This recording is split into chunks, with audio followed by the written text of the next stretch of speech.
জয় নিতাই, জয় গৌর সুধী ভক্তবৃন্দরা।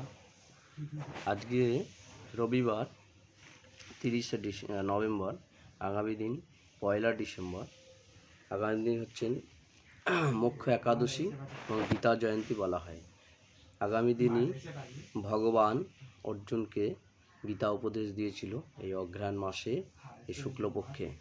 তাই আগামী দিনটা খুব গুরুত্বপূর্ণ।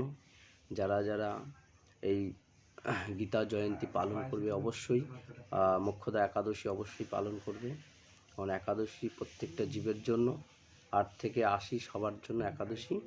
তাই এই গীতা জয়ন্তী, ভগবানের উপদেশ উপলব্ধি আস্বাদন হৃদয়ঙ্গম করা, এটা হচ্ছে খুব গুরুত্বপূর্ণ কথা।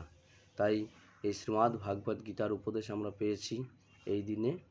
তাই এই দিনটা একদম বিশাল একটা দিন, স্মরণীয়। সেই ভেবে সবাই মোক্ষদা একাদশী এবং মোক্ষদা একাদশীর মাহাত্ম্য কীভাবে, মোক্ষদা একাদশীর মাহাত্ম্য শ্রবণ করা।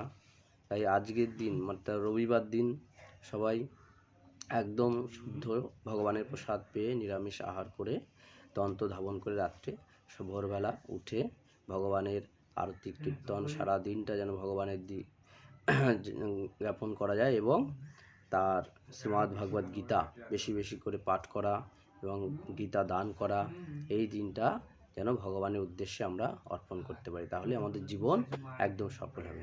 তাই মোক্ষদা একাদশী হচ্ছেন খুব গুরুত্বপূর্ণ, সবাই করবেন সুধী ভক্তবৃন্দরা। জয় নিতাই, রাধে রাধে। আগামী দিন সোমবার মোক্ষদা একাদশী পালন করবেন। জয় নিতাই।